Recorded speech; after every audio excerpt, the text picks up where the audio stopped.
Hello, ladies and gentlemen, and welcome to another episode of the AutoTrader Podcast. SA's number one motoring podcast. My name is Wandile Sishi, and I'm joined, like always, by George, who's busy giving us a little bit of a dance there. How's it, Wendy? No, if there's one thing I can't do, is dance. You and me. I think I got 2 left feet.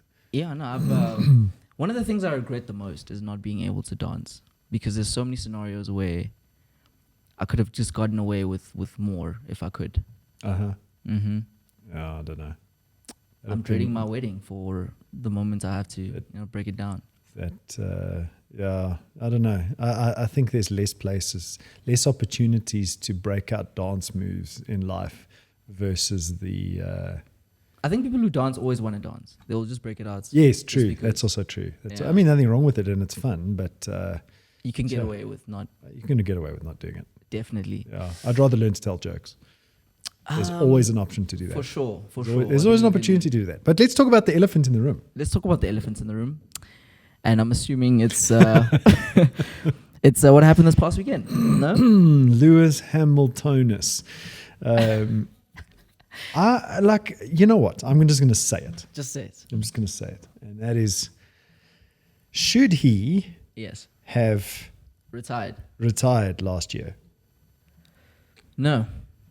I don't think he should have retired last year. I don't think he is as good a driver as he'd like to believe. My belief is you can't take away his 7 titles, period. I don't think. No, that's fair. I don't think I don't think this makes him less of a driver. I think those 7 titles have come down to the car. I think the current events is a combination of his psychology as a result of last year. I don't think I think he's not the same driver, if that makes sense. Well, now he's an average driver. I think he's... So let me put it to you this way. My perspective is, if he's not winning, he can't win. I think if his mind is not at the point where he wants to win, he will win.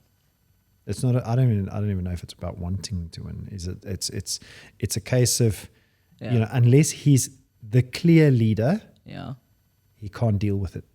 I disagree. I think he's proved that many times in scenarios where it wasn't in his favor, in scenarios where the conditions of the race were not necessarily in his favor. I think to win a race, you need to be not just better than every single driver there, and not necessarily have the best car, but I think it's a combination of many things that you have to kind of tick, including luck. Yeah, so how do you explain George Russell kicking his butt this year so far? I think he wants it more. You think Russell wants it more? I think Russell wants it more. Hamilton is still, I think, traumatized from the events of last year. And I think Russell's proving himself. And the results is what's happening. From one race. Come on. From a champion. No, he lost I think it was more than a race. I think it was just, Yeah, I don't know. I just think he's been a driver with a silver spoon. To each their own. Exactly. But let's get to the show. Long live Leclerc and Verstappen. Verstappen. There is so well. I mean, it was. You know what? I mean, all jokes aside, Bottas is impressing me. I actually thought Bottas was making a bad move by moving. Yeah. But he's actually made a good move given the quality of the car this year. For sure. He's actually, in hindsight, he's probably thinking to himself, I dodged that bullet, yeah. I mean, it happens all the time. When we saw Sainz move to Ferrari, for instance, and they had a slower car, and it was like, is that really the right move? But, you have to take this or when Leclerc moved to Ferrari. Yep. When Leclerc moved to Ferrari, we all thought he was going to be the next flipping hero. Yeah. And the car held him back, and I think he was still learning. For sure. I think he's very mature, that guy. He's a future champion. Definitely. Anyways, let's talk about another elephant. Don't know about for crashing. I have a question for you. Are car tracking devices worth it? It's something that I've been trying to rack my head around. And the reason I ask you this is because if you have insurance and you have a tracker, does one make the other redundant? Yeah, I mean, I think car trackers are like insurance. They're a grudge purchase. Yeah, for sure. And I think you've got to assess your level of risk to put a tracking device in. So, how likely is your car to get stolen? Yeah. And then you've got to ask yourself, if it does get stolen, do you want it back? Yeah. Like, so personally, I would not want my car back if it was stolen. So then why would you want to put a tracker in it? So I think marketing is like, that's the reason why I've always considered, owning a tracker is kind of, I think it's given me the reassurance that potentially my risk of losing this big ticket item is reduced. I think it's more of a psychology thing than anything else. It can't be a psychology thing because the thieves don't know that it's got or does or doesn't have a tracker. Yeah. So therefore, it doesn't lower the risk of the actual event. It only lowers the risk of non-recovery. For sure. So it's almost like after the fact insurance. Yeah. So what if you have insurance, and do you think it's necessary still then to have a tracker? If you have insurance, that's why I say you've got to assess whether you want the car back after it's been stolen and gone on a joyride and been involved in who knows what. Yeah. And then do you really want it back? Number one, and number two, what is your chances of? And one thing that a tracking device does do is if you get taken with your car. Yes, for sure. Therein lies a potential kind of, you can't put a price on your life. For sure. I think I agree with you. I think a lot of people think tracking devices is just a GPS system to recover your vehicle. But to your point, I think they've come to a point now where they alert your insurer or whatever service you use to kind of keep you safe of any kind of conditions or scenarios where it's out of character for you, for instance. And I think that's where the monthly payment makes it's a small purchase at that point. Yeah. So I would assess it on the basis of also what is the likelihood of your car being stolen? If you're driving a VW Polo, you are at high risk. I actually did some digging into that. So according to Unitas, there's about 7.5 million cars on the South African roads. Oh, those are the registered ones. These are the registered vehicles. And of those registered vehicles, about 99,000 got stolen in the year 2019 to 2020, which makes it about a 1.3% chance of your car being stolen in that year. Well, 1.3% hijack rate. Hijack rate, yes. So that's in a hijacking scenario, not necessarily when it's parked. Yes. But I mean, with those numbers being so low, is it still worth the additional price that you'll be paying each month? Well, I mean, a lot of insurers give you a discount on the insurance based on you having a tracking device. Does the one set the other one off? Does the lower insurance premium set off the price of the tracking device and its subscription? Yeah, well, I mean, there's two in that scenario. I guess there's two winners. You're paying less, and the insurance company has a high chance of recovering your vehicle as well. So it's in their best interest ultimately. Well, I mean, insurance companies don't necessarily want claims because you don't, over the lifetime of the car, you don't pay them nearly the value of the car in the insurance. Yeah. So it's almost a case of you're paying for them taking on the risk of it being stolen, and the chances of it being stolen, as you can see, is 98% that it's not going to get stolen. Yeah. So chances are the tracking device is never going to be used. Yeah. Unless it's a Polo.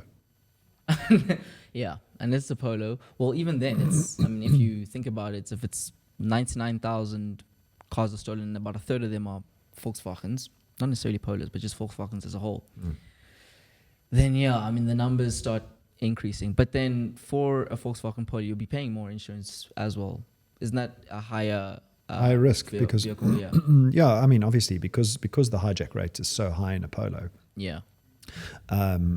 Or in a VW, chances are insurance is going to be higher. But that's not the biggest factor of insurance. It's not the risk of theft. The biggest factor in insurance is actually you as a human. If you're young, inexperienced, haven't had your license for a long time, that is going to be the biggest indicator, I think, of your insurance premium, of what your insurance premium is. If you're 55, 60 years old and you've had 30 years driving experience and you've never had an accident, insurance premium is going to come down. Yeah, that makes a lot of sense. Whereas driving a Polo, I think, pushes your insurance premium up, but I don't think that's the biggest factor. I mean, maybe it's worth us, going to find out, but I wouldn't think it's the biggest factor. So we've just got some tips down for anybody who's in the market of looking for a tracker. Some things that if you are in the market, these are kind of 4 tips to make sure that you taking everything into consideration. The first one is to make sure that you're up for one with the best technology. So ultimately, all trackers are not made the same. Like you were saying, some can do more. So making sure that you can actually track your vehicle on your phone, for instance, is a big plus. And it gives you additional peace of mind with regards to your tracking experience. Yeah, I mean, how do people go out knowing that they're buying the latest tech? What do you mean? I'll give you an example.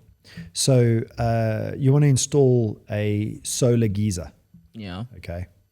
And the only reason I'm picking on the solar geyser is because I had to have my solar geyser repaired. The panel of the solar geyser had to be replaced, and the installer, the plumber that was doing the work, he quoted me on a replacement. And when I asked whether this is like the best thing or the latest technology, he said, no, there's a better one, but it's more expensive. And I said to him, well, why didn't you tell me that in the first place? Because quite often people will quote you based on their assumption about what you can or can't afford. Yeah. And that might not be the latest technology. So the best thing to do is ask, because how do you know? You don't know. The people aren't going to sell you the latest. They're probably going to sell you their redundant stock anyway. Yeah. Because they need to get rid of it. It doesn't mean it doesn't work, but I think do your research in terms of what the latest tech is. For sure. I think tip number 2, Matt, stop that. So basically, for a lot of insurers, they supply the tracker for you.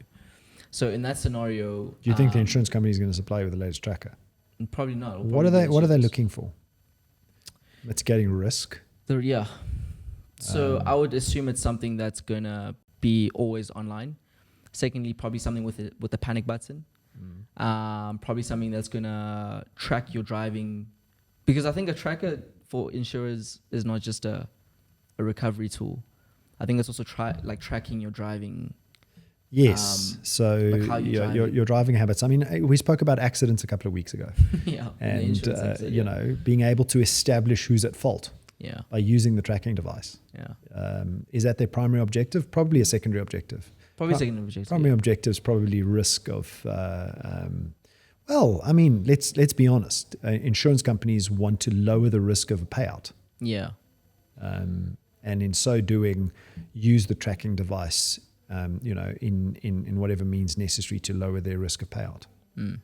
Another example of something that insurers will offer is roadside assistance. So if the tracker notifies the insurer that there's been an impact, and they do this now, it's actually quite insane. Well, you can do. There's apps on your phone you can do the same thing, eh? Exactly that. It will kind of alert roadside assistance to come and assist you. On that note, I think there are car companies now where they have, OEMs now offer apps which do all of that already. I know with BMW, for instance, it has the SOS system, where it's essentially 24-hour roadside assistance and monitoring. So is it still necessary to go out and get a tracker? Not too sure. I think you have to assess your situation. I mean, I know in my iPace there's 2 buttons on the ceiling of the car. Yeah. The one is an automatic panic button. Yeah. Whether it activates automatically when the car is crashed, I don't know. I must actually check. But I know that the one button is red, and if you push it, it automatically calls out roadside. Like there's no talking, nothing involved. Yeah. Wow. Yeah, it's making me think now. I'm not sure. I think it depends. If you don't have insurance, it makes sense to definitely get a tracker. Wow, why would you not want insurance? There are people out there who don't have That's silly. I know people without insurance on their car. Ooh, that's so dangerous. What if you crash into like, I don't know, a Ferrari? Yeah, I mean, you gotta roll the dice of life, you know? That's supposed to be interesting. You gotta keep it interesting. The saving of 700 Rand a month or 600 Rand a month is, potentially going to cost you $1 million. Yeah, for sure. If you crash into one of those things. I definitely agree with you. So we actually did a study with regards to what are kind of the best options on the market. Obviously, I don't have I don't have a preference with regards to what I want, but the team did do some digging. And in case you're wondering the differences, C-Track, for instance, it comes with internet-based tracking for your vehicle, as well as a panic alarm and remote. So if you're in a high-risk area, you know that you're being monitored and it's kind of reporting on your trip as you go. And also it's SARS compliance. So these are additional benefits which you might potentially want for your vehicle. Do you have do you have an idea of how many people actually use the panic button? No, the app. I've never come across anybody that says, "Oh, look at my tracking devices app." Yeah. Oftentimes these are nice things to have, but do you actually use it on a regular basis? Maybe the SARS compliant logbook thing is something that you use, regularly, or maybe once a year. But I know when I park my car, for instance, my Google Maps tells me where you parked. Yeah. Yeah. So is it still necessary? What would you do on the app? Maybe just claims and those sort of things. I don't think I'd ever use the app, to be honest. Why? I mean, push notifications for high-risk areas, I think that's very useful. Yeah. I think it's very useful. The only other sort of service which has anything that's more additional to that is Beanie. I don't know if you know Beanie, but no. I mean, it has bail assistance. So I don't know. Bail as in jail bail? Yeah, it seems like, they're going to help you with your bail in a scenario where you need to get bailed. So that's the one that kind of stood out to me as being a little bit more comprehensive. So if you break the law, we'll pay your bail. Yeah. Okay. Yeah. I'm not sure if you have a preference, but it seems like they all kind of do the same. Yeah, I mean, I think at the end of the day, you want, first of all, car recovery. Yeah. You want to be able to be tracked in case they take you with the car. You want the car to be able to be tracked so that they can, find you. And then maybe push notifications is important to me for, high risk areas, SARS compliant logbook maybe. So, it looks to me like C-Track is the better one of this lot. Okay. This show is not sponsored by C-Track at all. But from a comprehensive point of view, it seems like they kind of win the bundle that we at least have here. My question to you now is, if your car does get stolen, do you want it to be recovered? Well, that's the big question, I think, is would you want it back? Because I know a scenario of someone I went to school with who their car got stolen. And about two and a half weeks later, they found the vehicle and it was fine. It was just on the other side of the country. And they just didn't want to take that car back because they didn't know if, maybe there's something that's planted in there, maybe it's been tampered with. And I'm not too sure that in a scenario where my car gets stolen, I'd like it to come back, or I'd be comfortable driving it still. Well, I mean, we've been talking about the VW Polo. Second most hijacked vehicle is? The Hilux. Toyota Hilux.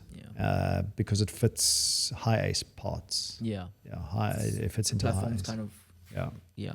So that seems to be quite a no-brainer.